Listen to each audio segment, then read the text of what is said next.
There's history here! And here. There's history there. History is everywhere.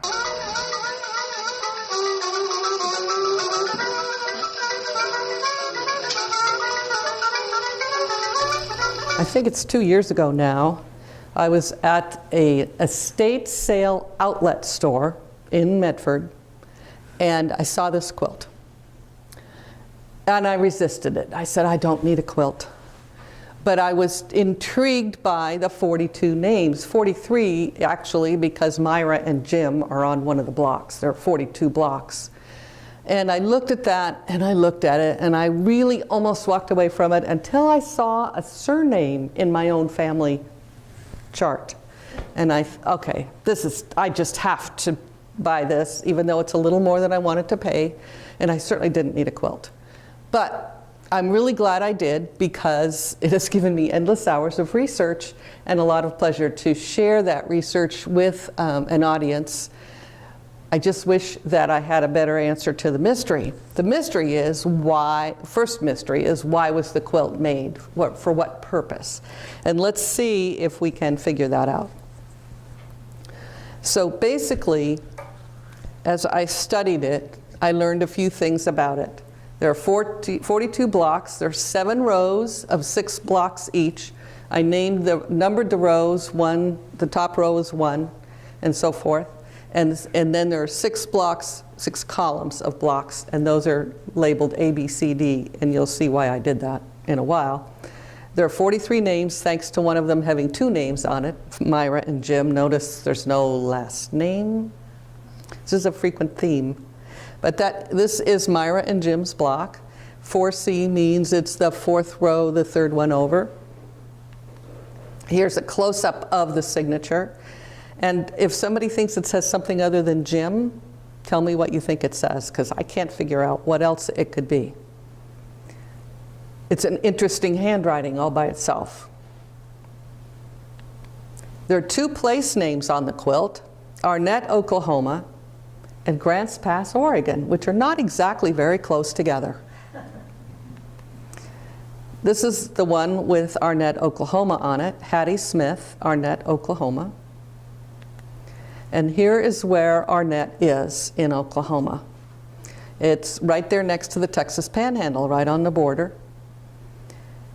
And I found this on Wikipedia. I was really pleased. This is exactly the kind of map that I like to be able to see. It gives me a real good sense of the counties and the locations and relationships of places. Then we have Grants Pass. Now, Edna Boyce not only says Grants Pass, Oregon, but she gave us a date, 1947. There are 10 dates on this quilt. There are more mysteries than you can count. So why do we have these specific dates? I don't know. But we have the earliest date is January 18th, 1946. And then Edna Boyce is the only one with a 1947 date. All of the others are 46 dates. As you can see, 3 of them are specific dates. 1 of them has a month and a year. And then there are 5 that just say 1946 and 1 that says 47. 8 of the 10 people whose names are associated with a date were in Oregon in 1940, thanks to the 1940 census. So here's Edna Boyce in the 1940 census. It seemed to me like she was a good place to start, and so I was able to find her, and she was born in Oklahoma. This might be a clue. There are lots of clues too. I noticed also that she was 10 years younger than her husband, but she is certainly old enough for all of these to be her children, all 5 of them, including her youngest, who's named for her, Edna. And it also tells us that in 1935 they were living in the same house, so we know that they've been in Oregon at least that long. And this is the Find a Grave information that I was able to find about her, and look at this, another clue. There's her maiden name, Beltz. Well, guess what? The name Beltz appears several times on this quilt. Here is Vernon's World War I draft registration. He was in Florida, and his wife was Mrs. something I can't read, E.M. Boyce, which I initially thought was Edna, his wife in 1940, but as we will discover later, probably was not. And it gives us his exact birth date, but not the place. But we found out from the 1940 census that he was born in Texas. There are 6 blocks on that quilt, 6 out of 42 that have the surname Beltz, B-E-L-T-Z. And we know that Edna was a Beltz, so that makes one more. Well, really, there are more than that. So I'm going to introduce you to the Beltz family. This is a lot easier to share now that I've organized it than it was when I was trying to find these answers. I had to go back a generation, in some cases 2 generations. Michael Henry Beltz was born in 1842 in Ohio and died in Oklahoma in 1925. And his wife was Priscilla Sarah Clark. She was born in 1847 in Ohio and died in 1912 in Oklahoma. And I love having pictures like this. These are taken from a public family tree on Ancestry.com. Well, guess what? They had 10 children. 8 of them were born in Iowa and the last 2 in Missouri, which turned out to mislead me because I didn't realize that they stopped in never mind, I shouldn't have said that. The last 2 were born in Missouri. Okay, so here are the 10. The yellow blocks are the people who are on the quilt. So there are a lot of people immediately connected. The top line of names under Michael and Priscilla are their 10 children. We're going to start with their daughter Amy, who was born in 1873 in Iowa. She married Charles Albert Wampler, W-A-M-P-L-E-R. And here is her block. And the top code is telling you where her block is on the quilt. The middle is telling you where she lived in 1940, or most of her life, possibly. And then the bottom is what her age was in 1946-47. Because that's the dates that are on the quilt, 46 and 47. So I wanted to get a sense of how old these people were when they were making their block or signing a signature. We don't actually know for sure whether one person made all the blocks or not. It's the kind of thing you can't tell. Here's a close-up showing the signature. This one I could read that it was a W-A-M-P-L-E-R, although I wasn't 100% sure that was a P for a while. And then here is her daughter, Blanche Wampler, and that P didn't look like a P at all. It looked like a K. So I was looking for I couldn't even pronounce it. And K after an M, it's a little hard to do. But since Amy had a daughter named Blanche, that was kind of helpful. All right, so that was Amy. The next daughter down was Nettie. Nettie also married a Wampler. They were brothers, Charles and Josiah.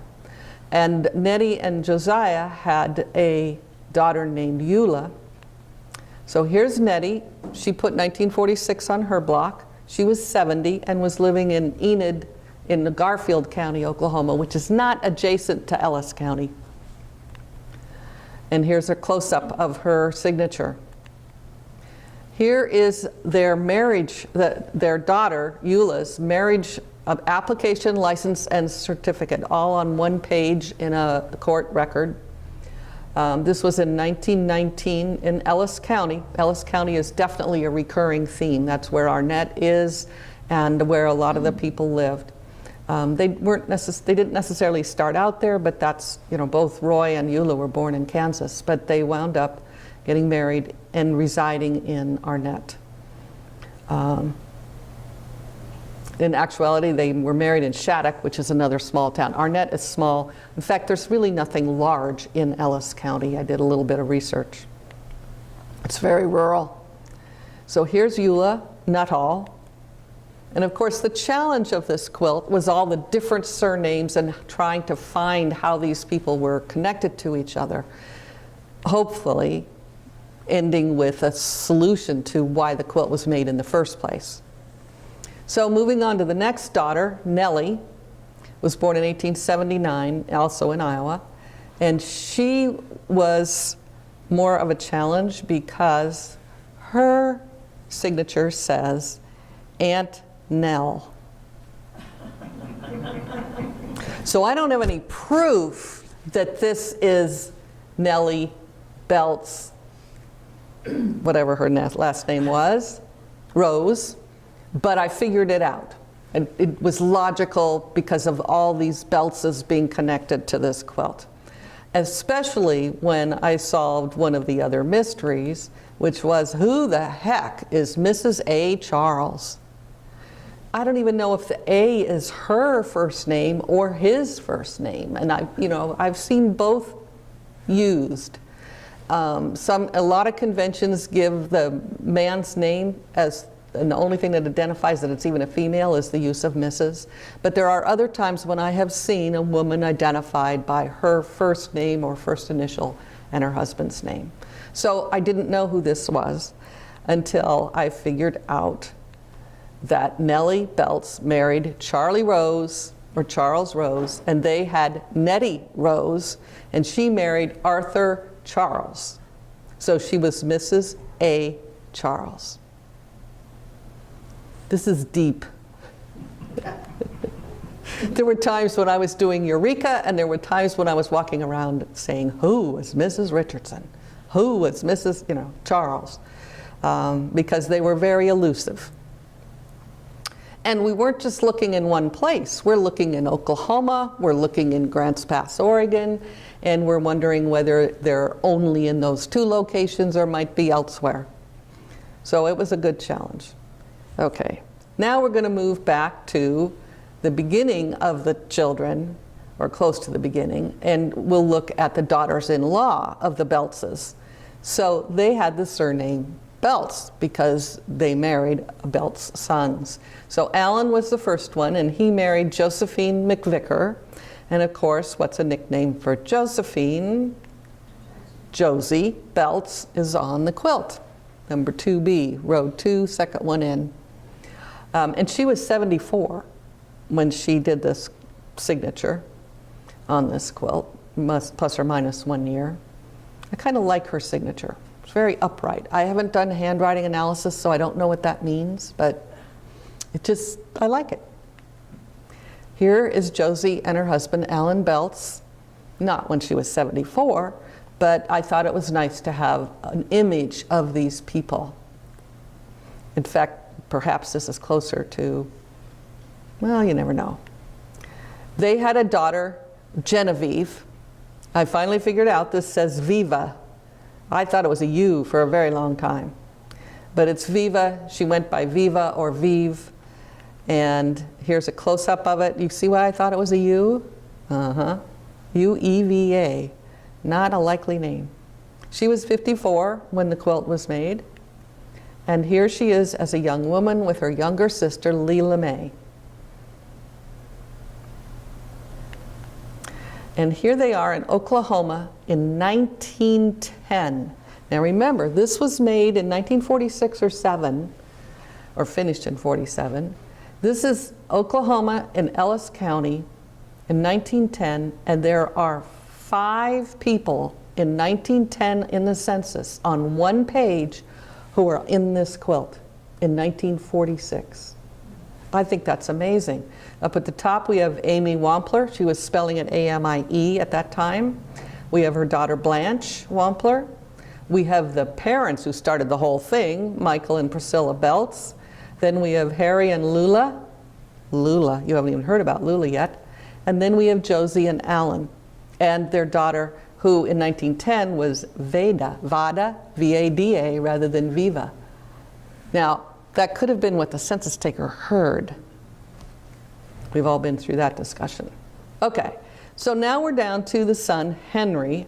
And of course, now we have one of those other variations that keeps hitting genealogists, and that is people who use their middle name instead of their first name.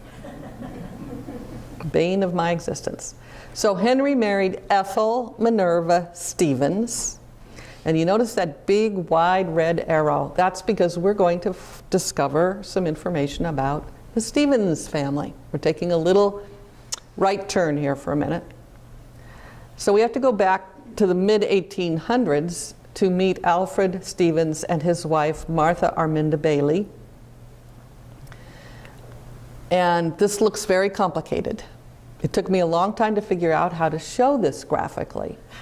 So, Jacob Stevens and Alfred Stevens were brothers, 2 of 7 siblings.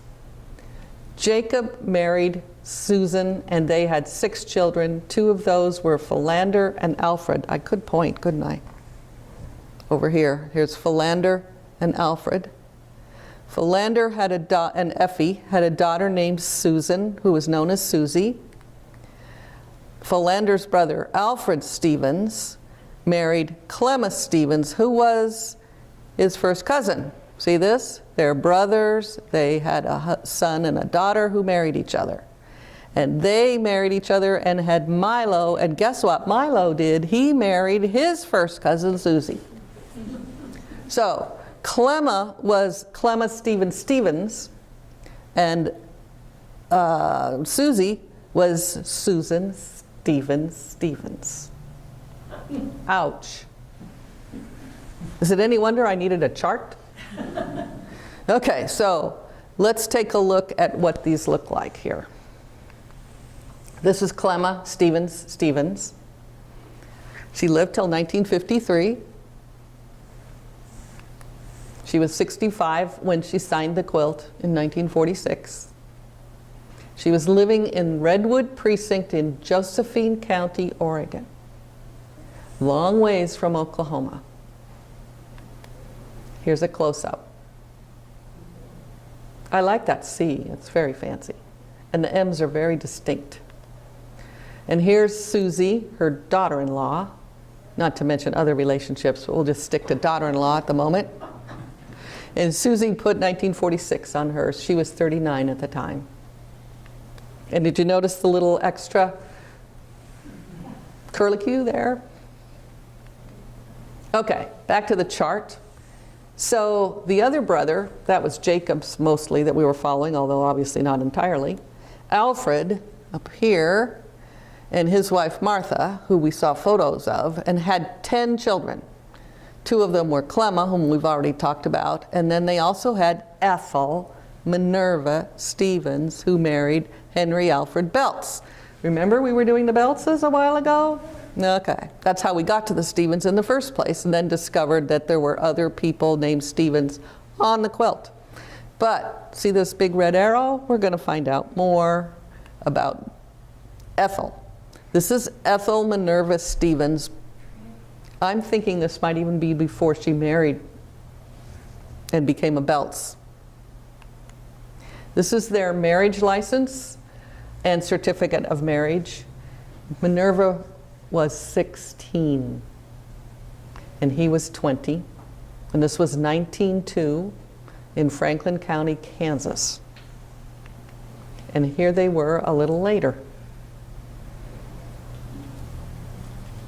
You see that young woman in this picture?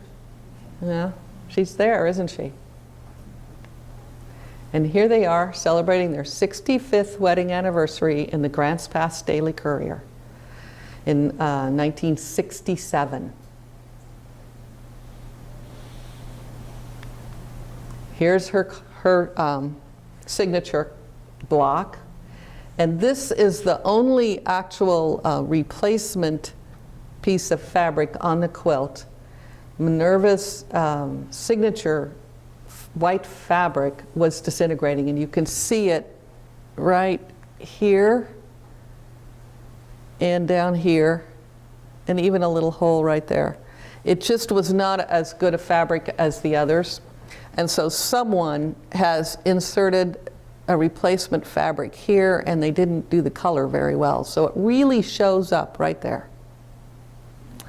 When you get anywhere near to that quilt, you will notice that white patch. It's really white instead of off-white. Okay, so now we're talking about Henry and Ethel Minerva. I think of her as Minerva. And they had 6 children. one of whom they named Clemma just to try to confuse me. I really did get confused for a while too, because there was a Clemma Beltz, and then there was Clemma Stevens, and then there was Clemma Stevens. Okay. So Carl, their son Carl, married Clarice. Christian was her last name. But their daughter Clemma married Eugene Debs Christian. And Clarice and Eugene were brother and sister. Got that? Okay. And then their daughter Edna Minerva, who went by Edna, thank goodness, since Minerva went by Minerva, married Vernon Boyce. You remember Edna Boyce? She's the one who signed at Grants Pass.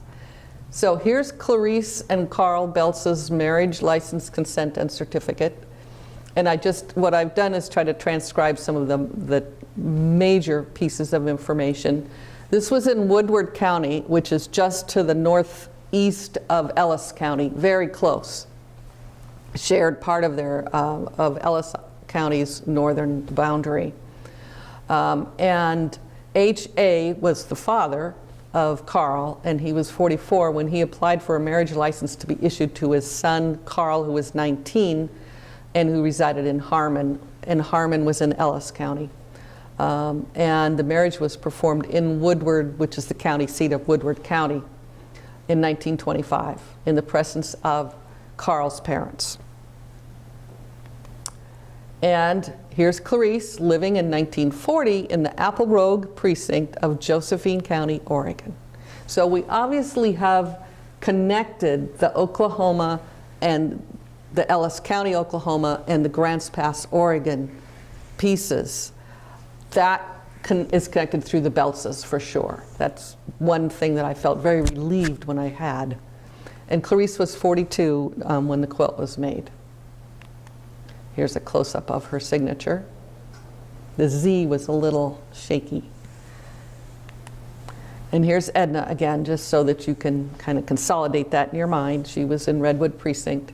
And those two precincts were right next to each other. So then they had another daughter, Martha Myrtle, who decided to go by Myrtle, not by Martha. This is a theme in that family, I swear. And she married Raymond Fields. And this is Myrtle. And I like it when we find photos of them when they're young and then photos as they mature. It makes it much more personal.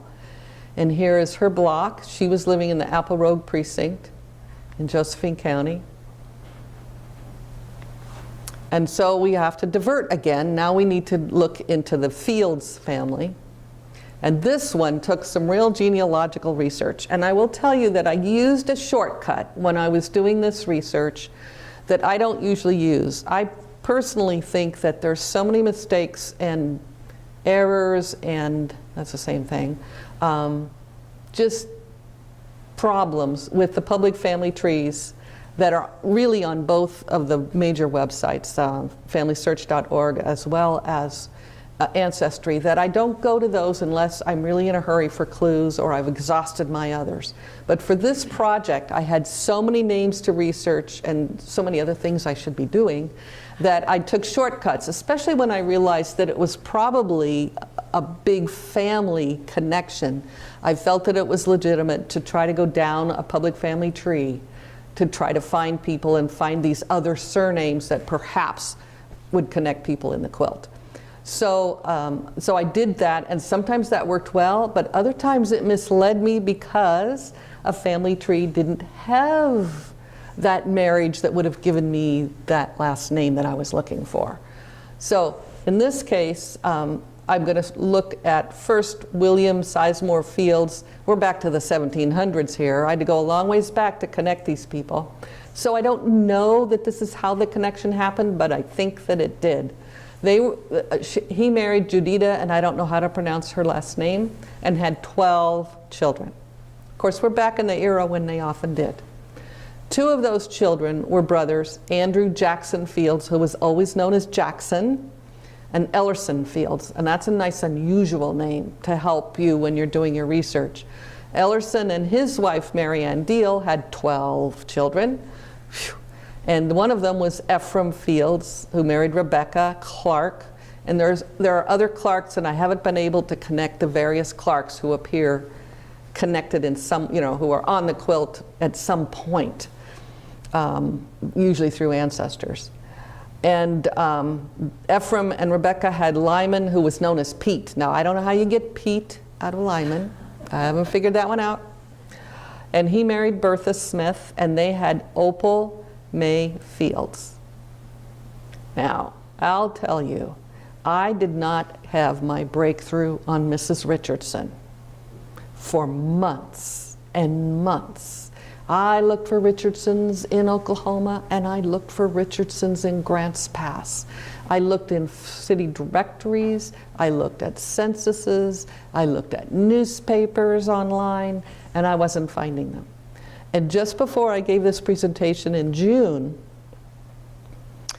I was looking at the final aspects of some of this PowerPoint, and I thought, when I was in Salt Lake, I found one of those modern county histories where the people of today are asked to submit their family story, and they publish all of them and call it a county history.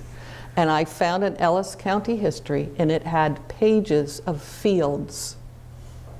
So I photocopied the ones that I knew already from my research were connected because they're fields right on the quilt. And then I thought, don't be stupid, copy all the fields. And I did, but I didn't take the time while I was in Salt Lake to read all those. So I flipped to the back of this notebook. This whole thing is this quilt. This is the research on these 42 names, 43 people. And I found the photocopied pages, and when I got to literally the last page, there was Lyman Pete Fields and his wife Bertha having a daughter, Opal, born in 1908 in Oklahoma, and she married Harlan Richardson. And there she is. 6A is Mrs. Richardson. She was 38. She lived in Ellis County, Oklahoma, I think her entire life. And I think it's a miracle that I found her. I really do. I couldn't believe it. Okay, so back to Ellerson. Fields had a brother, Andrew Jackson Field, who went by Jackson. He had 9 children with his wife Phoebe, and they had a son named James Kelly Fields, who went by Kelly. Is this the theme? Middle name? Mm-hmm. And they came out to Oregon. Andrew Jackson Fields himself came to Oregon, and you can see Oregon just shows up in this side of the family, whereas the other side of the family, Ellerson's side, stayed in Oklahoma.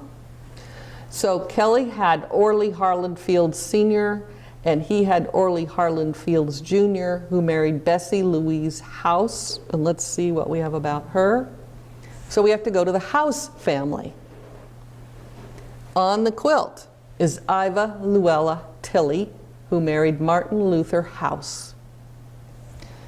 And they had 5 children. The middle one was Walter House, and he married Lowell, L-O-A-L. I'd never seen that as a woman's first name, but she went by her middle name, Hope, and her last name was Martin. And of course, she became a House, so her name was Hope House. When I first saw this quilt and thought about how I would research it, Hope House is right up there at the top. I think it's the middle, the one in yellow. We'll get to that in a minute. But I started researching, Googling Hope House as possibly a place that people went to recover. And you'll see why. This is Iva, and she was in Murphy Precinct in Josephine County. And I thought that said H-O-W-E for the longest time. And you see the S right here? Well, you really have to look to see it. And so I was researching how for Iva and House for Hope, thinking that it was a place of recovery. Well, it wasn't. It was a person who didn't go by her first name Lowell, went by her middle name Hope, and then married somebody named House. and lived in Murphy in Josephine County. Okay, now we're back to the Beltzes again. So one of the unusual things about the Beltz family was that they named one of their sons Henry and the next son Harry. Usually Harry is a nickname for Henry. So that was, you know, was I really looking at two people or one? Well, it was two separate people, Henry and Harry. Harry married Louisa, who luckily, one of the censuses told me was known as Lula. And they had Opal, they had Harry, who married Opal Walden, and we're now going to find out about them. So here's Lula Beltz's grandma. And for a while, I didn't know who Lula was, because that wasn't her name, that was her nickname. But one of the censuses actually recorded her as Lula Beltz. Thank you. And she was in Josephine County.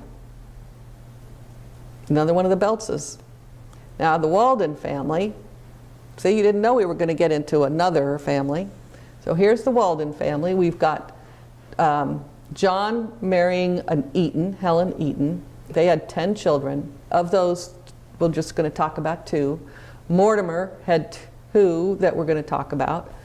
James Fountain Walden married Harriet Dorothy Woodward, which made her Harriet Walden.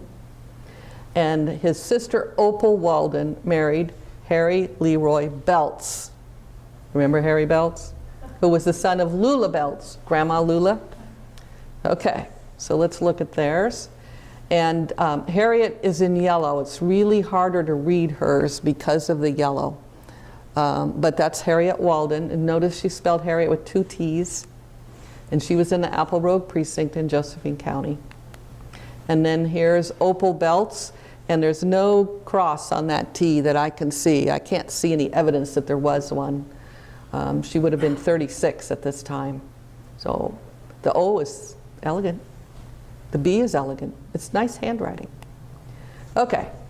Now, Harry Leroy Beltz and his wife Opal Inez Walden had several children, 3. They had Lavonda Beltz, who is still alive, or at least she was in June, and I haven't seen an obituary. She lives in the Medford area, and I spoke to her on the phone. She was a child. She was not in the 1940 census, but she was a child when this was being made. And so my theory is that she was hanging around, either when a block was being sewn together or when the quilt itself was being sewn, and so they made a block. They put a signature in for Lavonda Beltz, which is not her current name. She is married.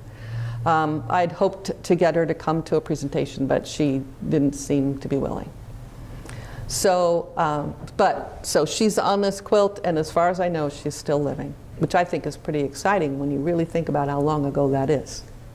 72 years ago. Harry Leroy Beltz had a son, Harry Leroy, known as Lee Beltz Jr., which had me confused for quite a while. And then he had a daughter, Betty Beltz. And in 1947, either before or during the time that this quilt was being finished, I think, Betty married Donald Lewis Miller. And Donald's mother, Donna Miller, is on the quilt. Got that?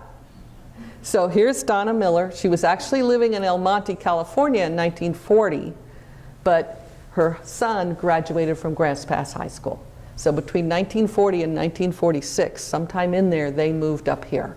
I think it was in 42. I think it says that in an obituary that I found.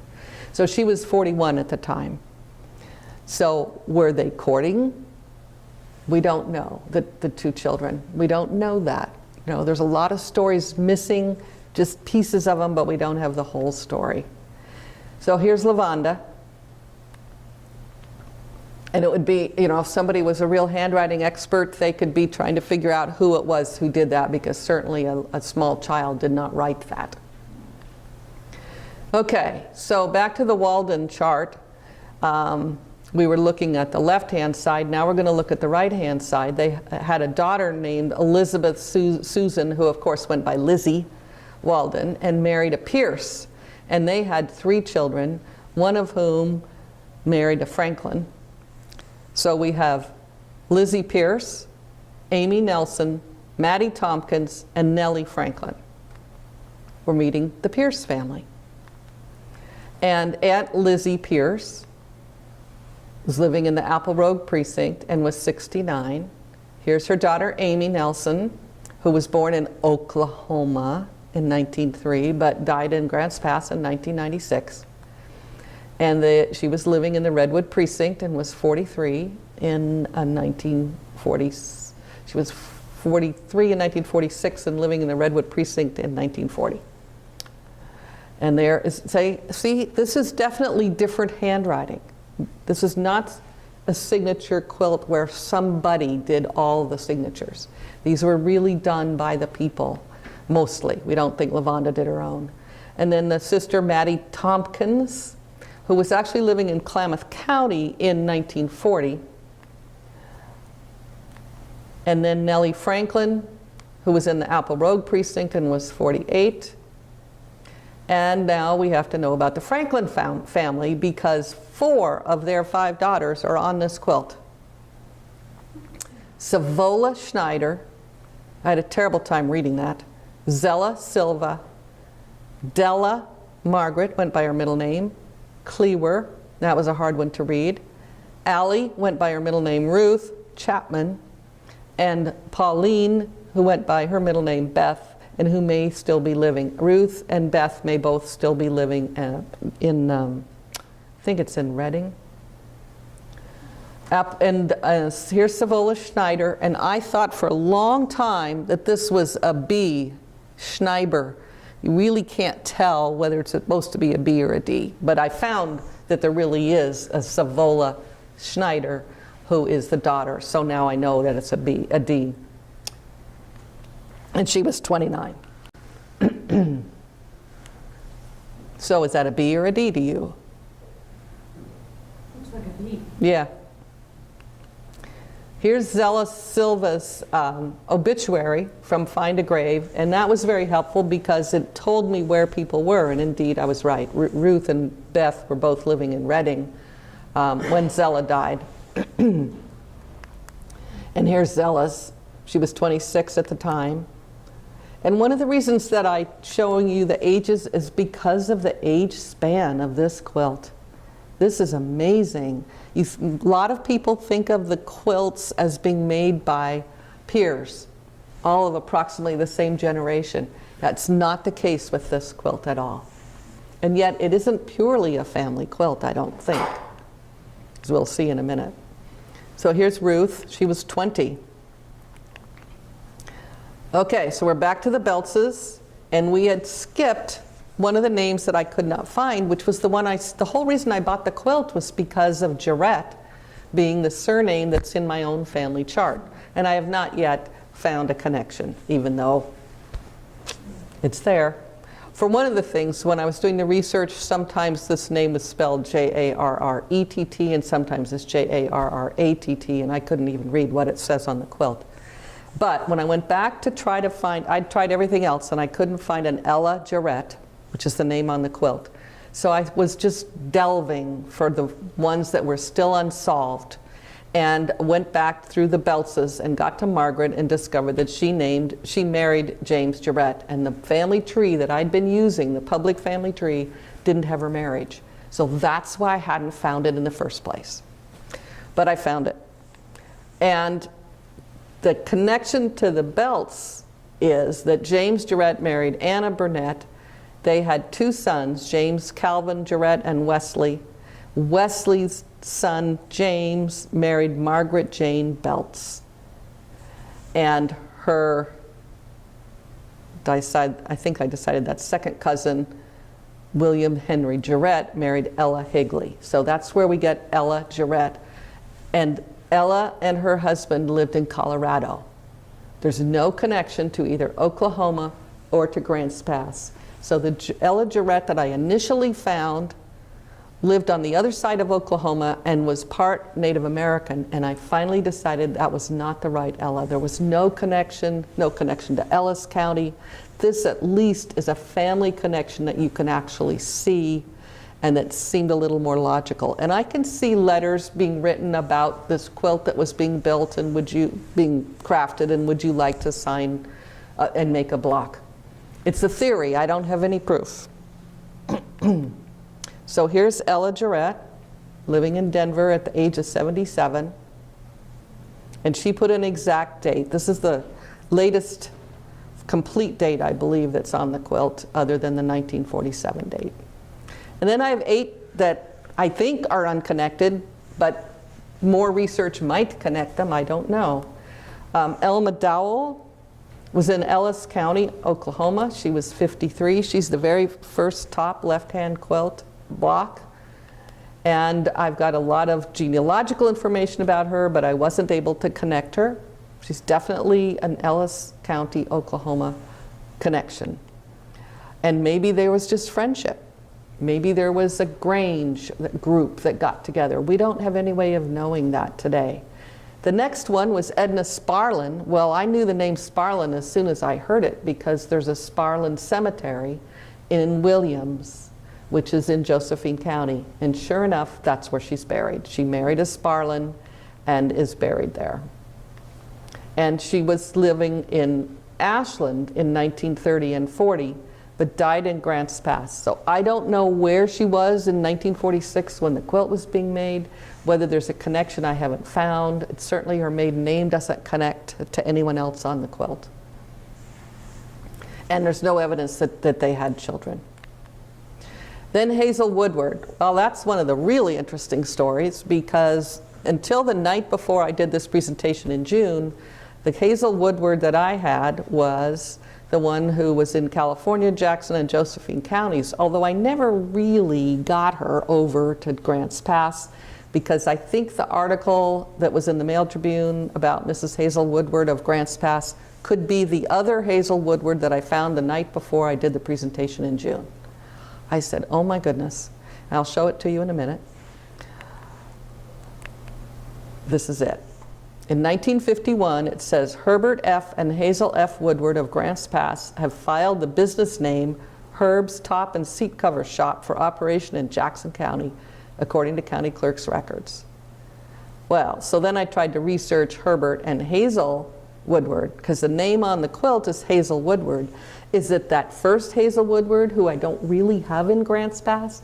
Or is it this one who filed a business name in Jackson County, but was from Grants Pass in 1951? That's, you know, you just don't know. I'm still working on that. Then we have Ella Shoemake. Doesn't seem to be connected. She says March of 1946, and she was 73 when the quilt was made. And she is the daughter of Matilda Caroline Bailey and John Reynolds Clark. And I spent a long time trying to connect this Bailey to the other Bailey and to the other Clark to the other Clark, and I never could pull it together. So I don't know if it's just an accident or not. I'm going way over my time, so I'm going to telescope this and not tell you all of these details, but there's stories. There's stories about every single person. The one thing I want to tell you about it is that Etta operated the Shoemake maternity home. And when I first heard that, I just thought, oh, unwed mothers. It wasn't. A maternity home is where you went to have your baby, rather than going to a hospital. So the only people who were there were people having babies. Well care. I think of it as a little bit. So yes, that's what she did. And the story behind her led me to the story. She was his second wife, and that led me to the story of her first wife. I do get carried away with stories, but so Albert Taylor Shoemake's first wife was Mary Ann Zumwalt, and I can't find her after the 2nd of November of 1886. She's just gone. I spent a lot of time trying to find her too. She's not even connected to the quilt, really. But she left 2 children, and I had trouble finding them, and I finally did find them. One of them was actually in the Shoemake household after Albert married Etta. And then Etta and Albert had 5 children of their own as well. They went up to Malala and lived there for 12 years. trying to take care of a son who was sick, trying to find a cure for him. But they came back to Grants Pass. So here is the next. This is Mrs. Wright. She was in Applegate Precinct. And here she is. I actually found a photo of her online. This is her daughter on her left. She's in the middle, and her granddaughter is on the right. And I think that's a great generational photo. And then I have all the genealogy about her. She is buried in Grants Pass with her husband, but I haven't been able to connect her to anyone else on the quilt. Dalla Cox was in the Applegate Precinct in Josephine County. And it really, you can very clearly see, it says Dalla, D-A-L-L-A. It's not an E, and it doesn't have an S on the end. It's Dalla. I had not run across that name before. She was actually born in Virginia and had to get a delayed birth record because there wasn't one at the time that she was born, or in the place she was born. And the proof that was attested to was the family Bible. I thought that was pretty neat. I hadn't seen a delayed birth record that pointed to a family Bible for the evidence. I'd always seen an older sibling or an aunt who was present at the birth being the person who verified a birth. And in 1940, she was actually living on Redwood Highway in the Apple Road Precinct. And then the last one on the far right bottom is Grandma Kimbrell, 1946. And of course, it says Grandma, and I can't find any connection. She was Matilda Margaret Ferris, who married Mr. Kimbrell. Her mother was a Hall, which isn't a surname we had. She was born in Monroe County, Missouri. She was 15 when she married. I mean, it's right here. We have the information right here, and it says, parents of both the above parties give their consent. It says it right there, to this marriage. And the marriage was at the bride's father's, and they were married by a minister of the gospel. So this was a very okay marriage according to the parents. He was 19 and she was 15. They had 11 children. 3 of them were infants who died. 9 girls and 2 boys. She was left with 7 girls, and the youngest was the boy that survived. That she lived in Missouri until her marriage, and then primarily lived in Kansas, in Dodge City. But in 1937, her daughter, Elvia Swisher, resided in Murphy with her husband, and she had 9 children but lost 3 to infancy. This seems to be a theme in that family. And in 1940, Matilda was living out here rather than back at at Dodge City in Kansas. And in 1948, a year after the quilt was finished, she died. Her husband died in Josephine County, and at some point she went back to Dodge City and died there in 1956. So now we've got, just like we had with Hazel Woodward, 2 possible Ada Dunns. A-D-A-D-U-N-N, very clearly. I found Ada Dunn. There are 234 Ada Dunns on Find a Grave. There are 111 in Ancestry for 1940 census. 2 of them in Oregon, 1 in LeGrand and 1 in Pine Grove in Klamath County, 7 in Oklahoma, but none in either Ellis or Woodward County. Now, the one in 1940 in Union County in LeGrand, if you take a close look at it, I disqualified this. I don't think that's an A. It's an I. I think that's Ida. I think the indexer was careless. Saw this A here. It's really a lowercase a. It's not an A, it's an I. Because there's nothing coming down from the line above. Frank doesn't have anything that comes down. I see it in Idaho. Wrote the same way oh, you're right. Yeah, very good. Yes. Very good. Yeah, and that's, by the way, one of the things that's really good to do is look for that same letter somewhere else on the page, because it's the same person's handwriting. So I disqualified that Ada, because it's not Ada, it's Ida. So Ada number 1, I gave a lot of time to, Her name was Ada Claire Dunn, and she never married. She was born in Whitman County, Washington in 1884, and they moved to Eugene sometime between 1900 and 1920, and she was going to school in 1910 at the age of 23. So I'm pretty sure she was going to the University of Oregon. There's no proof of that. I didn't check it, and I probably should have. But when she was 35 in 1920, she had no occupation. But by 1930, and you know, we're dealing with the Depression now, she is down in Grants Pass, age 45, public school teacher. And in 1940, she's 55 years old and a mathematics teacher, public school. And I found her in the Tokay, which is the Grants Pass High School yearbook for 1947, as the mathematics teacher. And she's listed as Miss A. Claire Dunn. So that makes it hard, because would she have gone by Ada Dunn on the quilt if she went by A. Claire? You know, in both 1930 and 1940 in the census and in the Grants Pass High School yearbook. You just don't have any way of knowing whether she went by one in one part of her life and another in another part of her life. She lived to be 91. And here's her Find a Grave reference. Here's her obituary, which was actually posted on Find a Grave. Ada Dunn, number 2, was Ada E. Cooper. She was the daughter of Minerva Martin and Thomas Cooper, born in Kansas. In 1899, her brother was born and her mother died. So she lost her mother when she was 4 years old and was living with her widowed father and 5 siblings, ages 1 to 20 in 1900, a year later.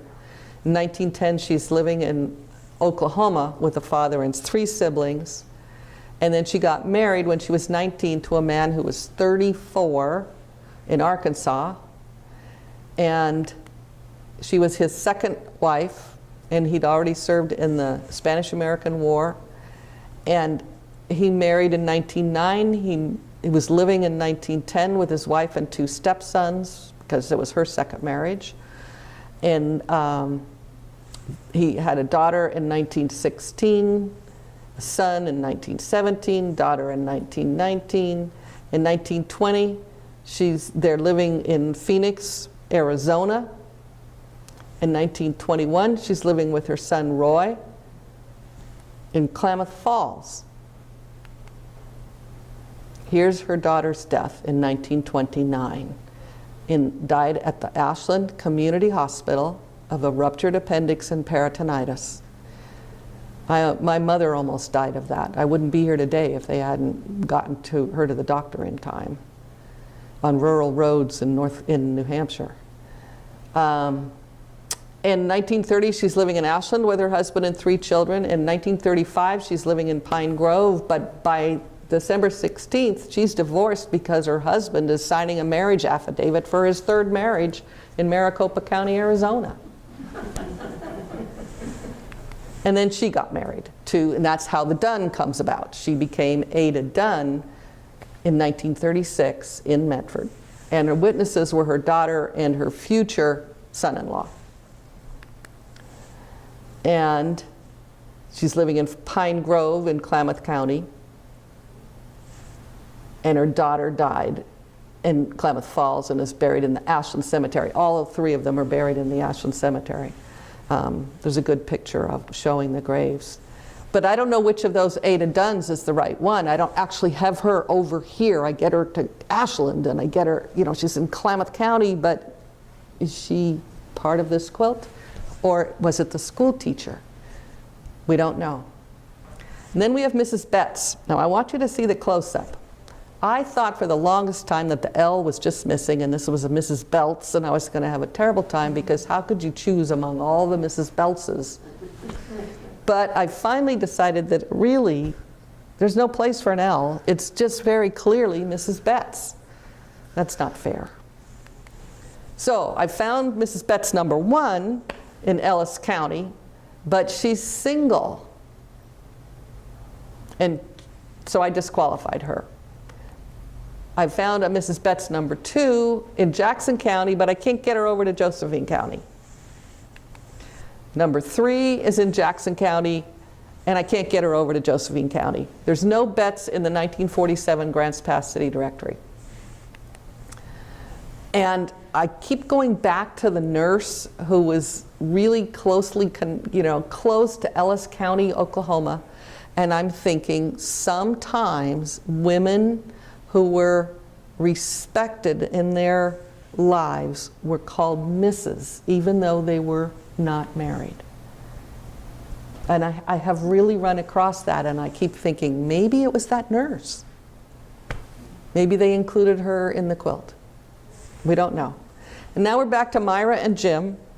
When I did this presentation in June, I didn't pay close enough attention to one thing about this quilt. And that is the location of Myra and Jim's block. It's as close as you can get to the center of the quilt when you have an even number of columns. It's certainly in the middle of the lines, the rows, and it's as close as you can get since you can't have a center block when you've only got 6 rows, 6 columns. And it's the only one without a surname. Is it possible that this was given to Myra and Jim to celebrate an anniversary or a marriage? We have no way of knowing, and I cannot tell you how many Myra and Jims I have looked for. This is what it looks up close. I quit counting after I eliminated 12 pairs of Myra and Jims. I seriously researched Myra Etta twinning Boer Bell Seeley, 3 marriages, who was born in Idaho and was, I think I got her as close as Roseburg. So I've got documents about her and some of her marriages. Oh no, in 1964 she moved to Cave Junction, but that's 1964, that's way after this quilt. So I just couldn't. In the 1947 Grants Pass City Directory, there are 80 listings for a James, Jim, or the initial J. That's just too many. I couldn't research 80 different people. Only 1 listing for a Myra, and I spent a lot of time tracking her down too, but I never could come up with anything that pinned her down with a Jim or a James. So I finally decided that it probably isn't her. So some observations about this puzzle. A lot of the people on this quilt are related to the Beltz extended family. Almost every surname that we went down and searched and looked at went back to the Beltzes. I mean, we started with the Beltz and then we did through marriages, we got to some of those other surnames. The neighbors were in both Oklahoma and especially in Oregon. There were definitely more Oregon people. This is the 1930, 16 years before the quilt was made, Josephine County, Jerome Prairie Precinct, and here's Opal Beltz, Lula Beltz, Myrtle Fields, Amy Nelson, and then some Harriet Woodward. Well, in 1940, 25 of the people on the quilt were in Oregon, 24 of them in Josephine County, only 1 in Klamath. And that's probably that Ada Dunn who doesn't really qualify. 9 were in Oklahoma, 8 in Ellis County, 1 in Enid, 2 in Missouri, in Nottoway County, and we know they were connected to the Beltzes. 2 in California, 1 in Colorado. In 1940, this is the Apple Rogue Precinct. Harry Beltz, or Lula Beltz is page 1A, living on Redwood Highway. Page 1B is Opal Beltz and father-in-law Walden.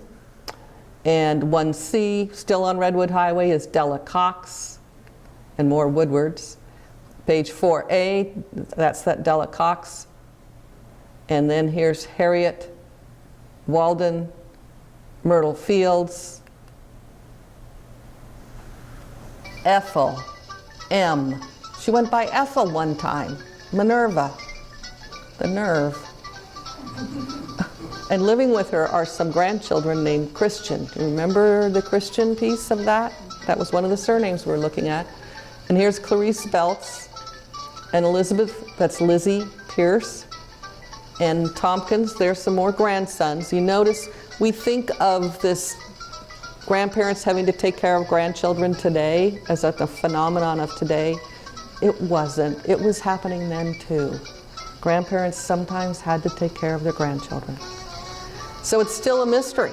The purpose for which this quilt was made is still unknown.